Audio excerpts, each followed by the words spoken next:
Jack London, The Little Lady of the Big House, Part 51. As she pressed her cheek against the great arching neck, her golden brown hair, wet from being under, flowing and tangled, seemed tangled in the black mane of the stallion.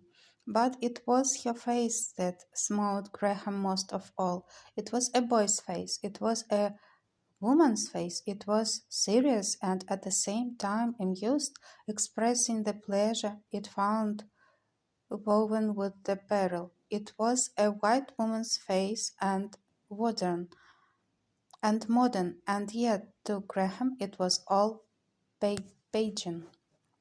This was not a creature and a situation one happened upon in the 20th century. It was straight out of the old Greece. It was a Maxfield Parrish reminiscence from the Arabian Nights. Genii might be expected to rise from those troubled depths, or golden princes, astride winged dragons, to swoop down out of the blue to the rescue. The stallion, forcing itself higher out of water, missed by a shade from turning over backward as it sank. Glorious animal and glorious rider disappeared together beneath the surface, to rise together a second later, the stallion still pawing the air with four hoofs the size of dinner plates, the rider still clinging to the sleek, satin-coated muscles. Graham thought with a gasp that what might have happened had the stallion turned over.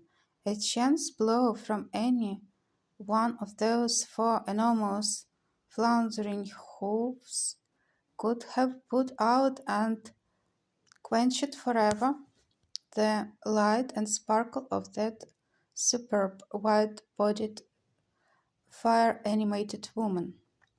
"Ride his neck!" Dick shouted. "Catch his foretop and get on his neck till he balances out." The woman obeyed,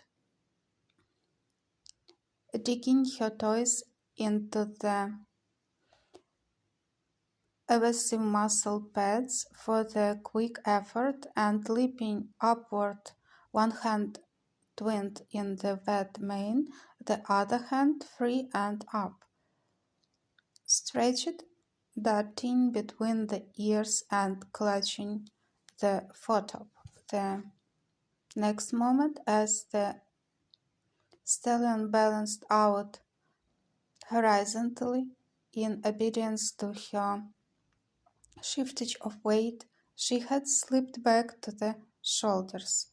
Holding with one hand to the mane, she waved a white arm in the air and flashed a smile of acknowledgment to Forrest, and as Graham noted, she was cool enough to note him on his horse beside Forrest. Also, Graham realized that the turning of her head and the waving of her arm was only partly in bravado, was more in aesthetic wisdom of the picture she composed, and was most of all sheer joy of daring and emprise of the blood and the flesh and the life that was she.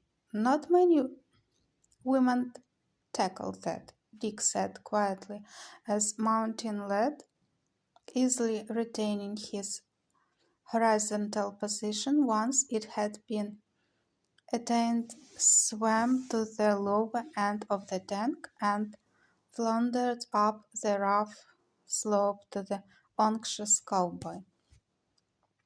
The latter swiftly adjusted the halter with a turn of chain between the jaws, but Paula, still astride, leaned forward,